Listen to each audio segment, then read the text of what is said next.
A very good morning to everybody watching this video. Today I will be talking about my thoughts on Taylor Swift. I will be going a little bit into her last album she put out, The Life of a Showgirl, but that's not going to be what the whole video is about. I will start off this video by saying I'm not a Taylor Swift fan. I never really have been a big fan of her, so to speak. So some people might say, well, if you don't have anything nice to say, don't say anything at all. Well, you may say that, but Taylor Swift did also put out a video where she said saying her name or her album, then, you're helping. Because you basically, any publicity is good publicity. So I thought I'd help a little more. My first thing that I wanted to say is I feel like Taylor Swift has a little bit of a complex in that she views herself differently than everybody else sees her. So, for example, I feel like everybody else, when they think of Taylor Swift, they just think of, the girl that gets into a relationship and then they break up and she writes a song about it. And then she gets to another relationship, they break up, she writes a song about it, blah, blah, blah. Whether it be Harry Styles, John Mayer, the guy from 1975, etc., etc., etc. I feel like that's how most people view Taylor Swift.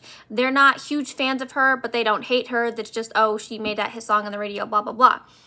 Taylor Swift, on the other hand, I feel like she thinks that she's like a black sheep, like she thinks she's Cinderella. Okay, why do I say this? Well, for one thing, her music video for her song Bejeweled, she cast herself as Cinderella, where, there's the evil stepsister saying, meh, meh, meh, you can't go to the ball tonight, blah, blah, blah, right? But then also just her lyrics for a lot of her songs, right? Even if we go all the way back to, she's cheer captain and I'm on the bleachers. Like, that's in the first few years of her career, and it's already, oh, she's blah, blah, blah, and I'm just on the bleachers. You know what I mean? And I understand that you could say, oh, well, it's just songwriting. She's blah, blah, blah. Even then, I'm thinking of this song by Jewel called You Were Meant for Me. Never in that song does Jewel, ever mention, oh, she's this and she's great and I'm just here, I'm just in the corner. It's not about that. It's all about, oh, you're gone and this is what I'm going through and blah, blah, blah. You were meant for me. So even if you wanted to say like, oh, it's just a song, blah, blah, blah, there's also the idea of how you approach that and what you choose to write about, I guess, and what even comes to you when you're writing. Another part where I feel like she views herself differently than everybody else is this whole Life of a Showgirl era. Like, she thinks she's Elizabeth Taylor, right? Which even goes back to the song on the album Elizabeth Taylor, where she's comparing herself to Elizabeth Taylor. Elizabeth Taylor is viewed as a very timeless, classic, beautiful, blah, blah, blah person of Hollywood's golden age, whenever that was. Whereas Taylor Swift is a very divisive, I guess that's the word, person. There's a lot of people who love her, like the Swifties will go after you, but there's also a lot of people who are like, not Taylor Swift. You know what I mean?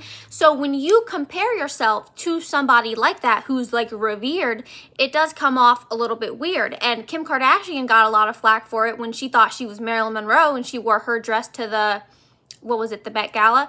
I don't see why Taylor Swift can't have the same criticism. So one place I noticed this, at least visually, was in all of the visual stuff for The Life of a Showgirl. For example, the album cover, which was an awful album cover. I just want to start off by saying that The Life of a Showgirl had a really terrible album cover.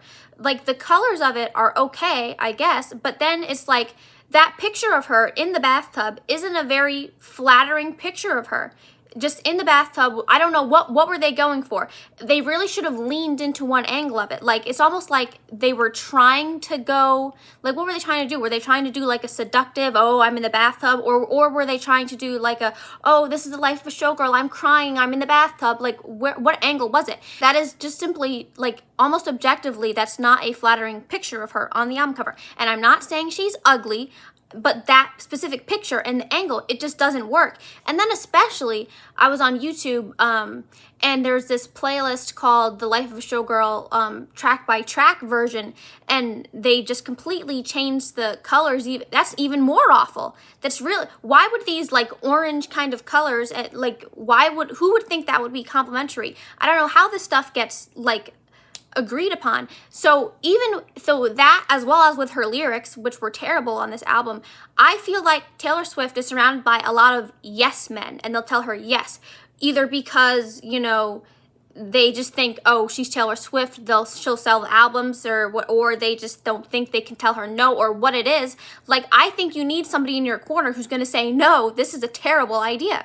So back to what I was saying with the life of a showgirl, all these like showgirl outfits and so she was putting on, which is another thing I feel as though with the whole complex thing, like she thinks she's a showgirl, she thinks she's, you know, it's like, is she like, yes, she's one of the, like, she's making a lot of money performing, and the Eras Tour was a big thing, and even on an economic sense, it was a very big thing. That being said, it's like, does she have really thought out dance routines? Like, is she Britney Spears? No. So it's like, where's this whole showgirl kind of thing coming from? All of the visual stuff, like for example, the music video for The Fate of Ophelia, I felt like it didn't look like, oh, she's a showgirl. It kind of looked like a costume. It looked like dress up. It was like she wasn't dressing in her essence. She was putting on a persona instead of writing about her life as a showgirl. And I'm not saying that she can't have more of a different look. Like for example, the music video for Look What You Made Me Do, I listened to that a few days ago, within like the past week or so. A lot of her looks from that were like, wow, like that music video, whoever put that together, like that ate. Like, yes, there's parts of it that I think are a little weird, but like in terms of like being iconic, so to speak, having good moments, being good like visually, so on and so forth, that was really great. How come we couldn't get somebody to do that again when it came to the life of a showgirl? It's so lacking. It's so just, oh, I think I'm going to put this together. It's not inspired to me. Another thing that I think about Taylor Swift is a lot of people talk about like the ethics with her. One thing I've heard a lot is the different, like 27 different variants of the Life of a Showgirl album. And I've heard both sides. I've heard people say, you know, that's wasteful and you're inflating your numbers because, you know, you have this limited edition variant, this limited edition variant, then people are going to buy it just because they want to collect all of them. And then on the other hand, I've heard people say, oh, well, she's not inflating her numbers. If people will buy it, then they'll buy it. You know what I mean? She's not forcing anybody to buy it. And it's like, yes, but I feel like, what did you need all these different variants for? What was it in the second and third and fourth one and fifth one that you couldn't put in the first one? That's kind of, and I'm not saying you can't have any variants at all. Like, especially these days, it's very, very common to have an album and then a few months later you put out the deluxe edition, the deluxe version. That's very common, right? But all these different variants, there's honestly really no need for it. It really is just a cash grab. And it comes off as being very disingenuous, especially for a person who's a billionaire. And then another thing I hear about Taylor Swift is people talk about the private jet. I don't like the idea of, you know, taking the private jet, you know, carbon emissions, whatever. But I also feel like that's just what, you know, the famous people, the Hollywood elites are doing. You know, not that it's right, but I don't think that's Taylor Swift specifically that's doing that. But when it comes to all these different album variants, I think she is one of the biggest offenders of that. I was watching a video in the past week and I heard somebody say that they think she's a narcissist and her narcissistic mask is slipping. And that may very well be true with narcissists. It's like sometimes they have this little part of, they have these little moments of self-awareness in which like they realize this and that. And that made me think about her one song lyric where it's like, it's me, hi, I'm the problem, it's me. It's like, okay, you know you're the problem. But then we just go back and say, this person's the problem, this person's a problem. I'm the victim here. One of the last things I wanted to talk about is just some of her lyrics, specifically on the Life of a Showgirl album. And the thing is, Taylor Swift definitely has it in her to write good lyrics, regardless of whether or not I don't really listen to her music. She has this one song from early on in her career called Picture to Burn. I think that's just like a great, like, you know, country pop song. Like, that really is like just great in terms of being poppy, being catchy. That's really great. So that's why when it comes to this new music, it's like, what was going on here? One of the worst lyrics on this album is, I forget what song it is, but it was like, did you girl boss too close to the sun? And it's like, on one hand, you could say, okay, well, there is some kind of artistic merit behind it because it's the idea of too close to the sun, okay, reference to like, you know, Icarus, whatever. But it's like, the word girl boss, like, not that we can't use modern words, but it comes off very weird in a serious song to talk about, did you girl boss too close to the sun? Like, that honestly would have done better as like an Instagram caption or something, not putting this in a song for your studio album.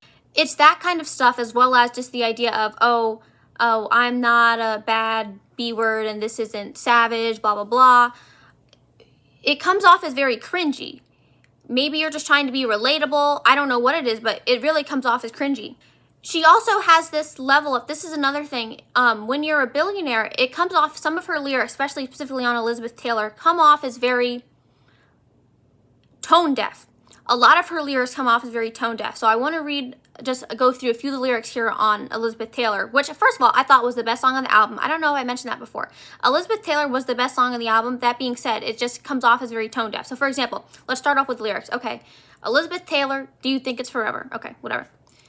That view of Portofino was on my mind when you called me at the Plaza Athénée. It's like, okay, yes, you can afford the Plaza Athénée. We get it. Portofino, woo. Then it says, ooh, oftentimes it doesn't feel so glamorous to be me. That once again comes off as being very tone deaf, especially after you just talk about, oh, I was at the Plaza Athénée and you're literally like a billionaire. And then you say, oftentimes it doesn't feel so glamorous to be me. Now I understand that just because someone's a famous person and or they have a lot of money does not mean they're living the life. Okay, one of the times that we've seen this is with Britney Spears when she shaved her head and the paparazzi were just after her. Obviously she wasn't having the best time then. That being said, the way that she writes some of these lyrics, she's not saying that in the right way. She's not communicating that correctly. Then she goes on to say, hey, what could you possibly get for the girl who has everything and nothing all at once? So now she's acknowledging she has everything, like she has literally all the money in the world. Like you probably couldn't even, like you wouldn't even know what to spend all this money on. Then she says, babe, I would trade the Cartier for someone to trust. Yes, when you are famous, there are different things that become problems. For example, you might tell someone something and then they go and say it to the newspaper or whatever. Maybe it's hard to find people to trust. Okay, great. I would trade a Cartier for someone to trust.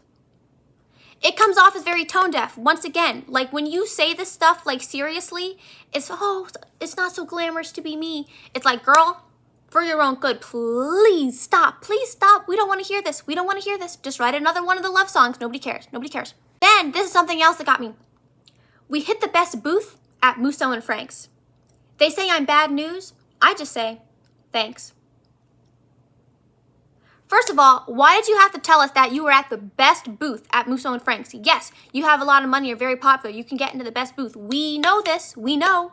Then you say, oh, they say I'm bad news. I just say, thanks. This goes once again back to when I was saying she has this like complex that she thinks she's a black sheep and everybody hates her. Everybody thinks you're bad news. Thanks. Come on, what are you talking about? Like, girl, nobody hates you. Like, yeah, sure, there's people that hate Taylor Swift. You can go on the street right now and find somebody that'll say on camera, I hate Taylor Swift. You don't even have to pay them for it. They'll just say it because, you know, some people just have too much time on their hands. But stop acting like you're the victim here. Like, everybody's out to get you. Like, that's literally not how it is. Like, you have one of the craziest fan bases in the world that will send people death threats on your behalf. Like, without you even asking. So what are you even talking about? So those are some of my thoughts that I want to share in the video, my thoughts on Taylor Swift. Anybody say something in the comments if you want or not, but thanks for watching the video.